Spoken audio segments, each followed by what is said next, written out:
नमस्ते स्टूडेंट्स, आज हम फिर आ गए हैं क्लास 10th की मैथ्स वर्कबुक की वर्कशीट नंबर 5 को लेकर। वर्कशीट नंबर 5 में द्विघात समीकरणों से जुड़े हुए और बहुपद से जुड़े हुए सवाल हैं। तो पहला सवाल देखते हैं, यदि बहुपद 2x² plus x plus k का एक शून्यक 3 है तो k का मान होगा। पहले हम छोटी सी बातें समझ लेते हैं। पहली बात तो ये कि द्विघात बहुपद है, इसका मतलब इसमें दो शून्यक होंगे। दूसरी बात, शून्य किसे कहते हैं? शून्य वह मान होता है, वह संख्या होती है जिसे हम x के स्थान पर रखें तो पूरे बहुपद का मान शून्य हो जाना चाहिए। तो इसका मतलब ये हुआ कि यदि यह 3 एक शून्यक है तो इस पूरे में अगर मैं 3 रखूंगा तो यह पूरा का पूरा 0 के बराबर हो जाएगा। मान रख लेते हैं हम px बराबर polynomial of x is equal to 2x² plus x plus k। ठीक है, अब हमको क्या करना है? शून्य 3 है तो x की जगह क्या रखना है? 3। x की जगह क्या रखना है? 3 स्क्वायर लगा रहेगा, इस x की जगह भी 3 और जैसे भी यहाँ रखेंगे तो इस पूरे का मान क्या हो जाना चाहिए? 0। ठीक है, अब इसको सॉल्व कर लेते हैं। 2 गुणा 2 का स्क्वायर, सॉरी 3 का स्क्वायर, 3 का स्क्वायर मतलब 3 को 2 बार गुणा करना है तो ये आ गया 9 प्लस 3 प्लस k बराबर 0। ठीक है, पूरे को सॉल्व कर लेते हैं। 9 दूनी 18 प्लस 3 प्लस k बराबर 0, 18 और 3 21 प्लस k बराबर 0 और प्लस का 21 का जब हम पक्षांतरण करेंगे तो माइनस का 21 हो जाएगा। तो k का मान आ गया माइनस का 21। अब यहाँ पर माइनस का 21 ढूंढते हैं, यहाँ माइनस का 21 नहीं है बल्कि 21 दो बार लिखे हुए हैं, तो हम इसको माइनस का निशान लगा लेते हैं और हमारा जो उत्तर हो जाएगा वो जाएगा 10। ठीक है, सवाल को समझना जरूरी है। उसके बाद हम अगला सवाल देखते हैं। तो अगला प्रश्न अपना है प्रश्न नंबर 2 जो है, द्विघातीय बहुपद 3x² प्लस 15x प्लस 12 के शून्यक होंगे।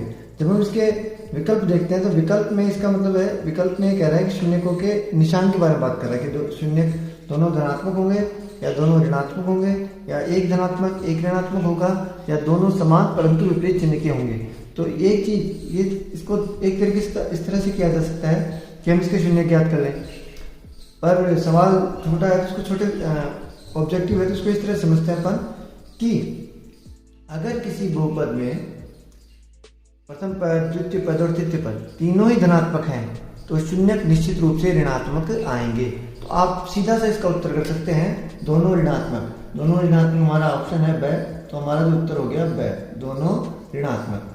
ठीक है, अगला प्रश्न, प्रश्न नंबर 3, बहुपद px बराबर ax² plus bx plus c में शून्यक होंगे। किसी भी बहुपद में जितनी उसकी अधिकतम घात होती है उतने ही शून्यक होते हैं। यहाँ पर बहुपद की घात 2 है, इसका मतलब शून्यक भी इसमें कितने होंगे? 2 होंगे। हाँ तो स्टूडेंट्स, प्रश्न नंबर 4 है अपना, एक आलेख की आकृति परवलयाकार है, यह किस बहुपद को प्रदर्शित करेगा? यह अध्याय 2 में भी आ चुका है, वर्कशीट में भी एक बार सवाल में आया है। वर्कबुक में जो आया था सवाल उल्टा आया था, वो आया था द्विघाती बहुपद का आलेख किस प्रकार का होगा, ज्यामितीय निरूपण। तो उसका उत्तर हमने किया था परवलयाकार का। तो सीधा सा है, एक आलेख की आकृति परवलयाकार है, परवलयाकार है मतलब द्विघाती बहुपद होगा। परवलयाकार इस तरह की आकृति होती है। ठीक है, प्रश्न नंबर 5, व्यंजक x-3 बहुपद px बराबर x की घात 3 प्लस x की घात 2 माइनस 17x प्लस 5 का गुणनखंड होगा। यदि गुणनखंड होने के लिए 2 शर्तें हैं। अगर हम भाग से देखें तो पहला काम ये होना चाहिए कि इसका भाग अगर मैं इसमें दूं तो शेषफल अगर 0 आ जाए तो ये इसका गुणनखंड है। दूसरा क्या कर सकते हैं, व्यंजक को 0 के बराबर रखेंगे। बराबर रखने पर x का मान आया 3, x का मान आया 3। तो बहुपद में x का मान 3 है, इसका मतलब ये जो है ये इसका एक शून्यक है। इसमें x की जगह 3 रखने पर यह पूरा का पूरा क्या हो जाएगा?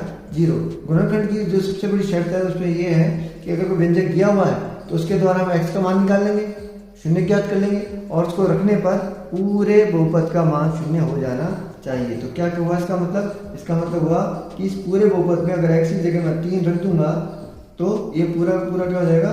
0। तो 0 हो जाएगा, तो ये a है अपना, तो इसका उत्तर हो गया अपना a। और यहाँ पे प्रश्न नंबर 4 का उत्तर हो गया हमारा ब।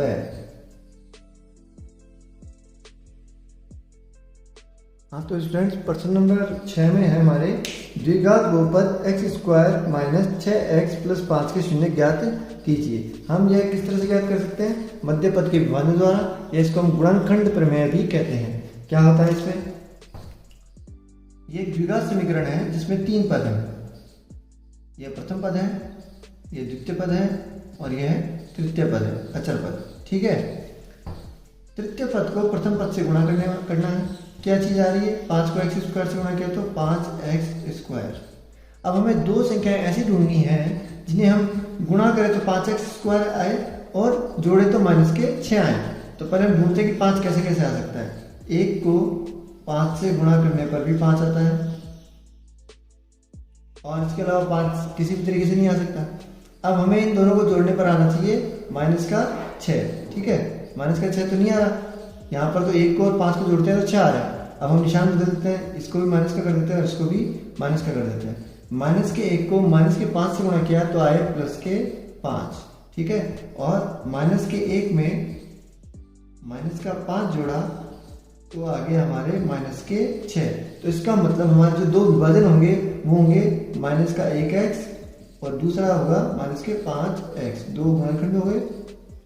लिख लेते हैं इस सवाल को यहाँ पर, x square minus 6x plus 5 बराबर 0। शून्य ज्ञात करना है। इसका मतलब वो संख्या ढूंढनी है जिससे पूरा पूरा क्या हो जाए? शून्य हो जाए। ठीक है, एक्स स्क्वायर माइनस 6x के दो टुकड़े कौन कौन से हुए? माइनस का 1x और माइनस का 5x। माइनस का 1x माइनस के 5x जोड़कर निशान 5। अगली पंक्ति में जाते हैं, एक्स स्क्वायर। अब ये लोग हैं 4 पद हैं, 1 2 3 4। दो दो के जोड़े बना लेते हैं, इसको और इसको साथ साथ में लिखेंगे। कैसे लिखेंगे देखते हैं। इन दोनों में क्या चीज कॉमन है? एक्स को लिख लिया। एक्स स्क्वायर में से एक बार एक्स बाहर निकल गया तो बच गया क्या? अंदर माइनस 1x बच गया, माइनस का निशान। यहाँ पर एक्स को मैंने बाहर ले लिया तो अंदर क्या रह गया? 1। अब इसके पास भी 5 है और इसके पास भी 5 है। तो इन दोनों पद में जो कॉमन आएगा वो आएगा 5। माइनस का 5 कॉमन ले लिया तो यहाँ क्या रह गया? यहाँ x बच गया।